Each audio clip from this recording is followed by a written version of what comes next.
President Trump's latest tariffs have just kicked in. Almost every country in the world now faces higher levies. It comes ahead of another deadline the president gave Russia for tomorrow to end its war with Ukraine. NBC's Jay Gray is live in Washington, D.C. this morning with the latest. Jay, good morning. Hey, good morning. And things moving very quickly on both fronts here, Dave. The tariffs officially in place now for just a few hours. Already the president promising another round of import taxes. While there's new information out of Russia this morning, the Kremlin suggesting a face-to-face meeting between President Trump and President Putin now just days away. That it will. In an Oval Office meeting with Apple CEO Tim Cook, touting the company's promise to invest $600 billion in U.S. manufacturing over the next 4 years, President Trump announces a new tariff on semiconductors and chips with one caveat. So 100% tariff on all chips and semiconductors coming into the United States.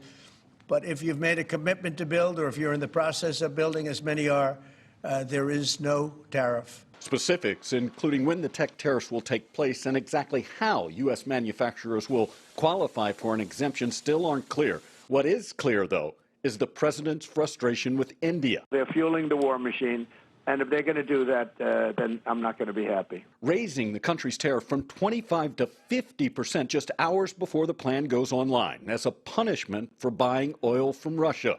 Announcing that decision, as special envoy, Steve Witkoff meets with Russian President Vladimir Putin in Moscow ahead of a Friday deadline for increased U.S. economic sanctions if there's no ceasefire with Ukraine.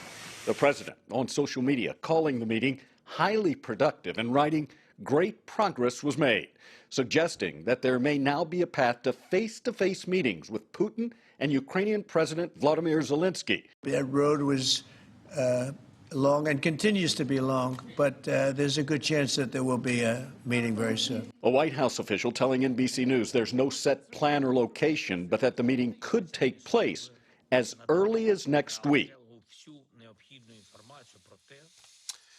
Yeah, and just within the last hour or so, officials at the Kremlin have announced the U.S. and Russia have agreed in principle to a bilateral meeting between President Putin and President Trump, also noting there's an agreement on a location, though that's not been revealed. A couple of thoughts here, though, real quickly. First, there's been no response from the White House at this morning. It's still early, obviously, and the president has said he will only go through with a meeting if President Putin also agrees to sit down face-to-face with Ukrainian President Zelensky. There's been no mention of those potential talks at all from officials in Russia this morning. Jay, back to the tariffs now in place. There is still some fluidity for countries as they navigate the tariffs?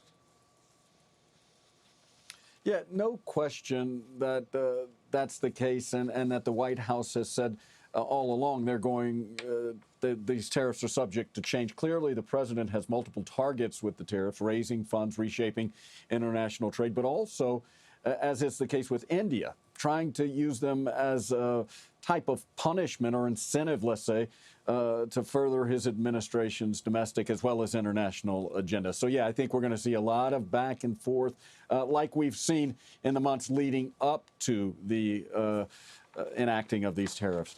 Yeah, a lot to soak in. All right, Jay Gray live for us in D.C. Jay, thank you.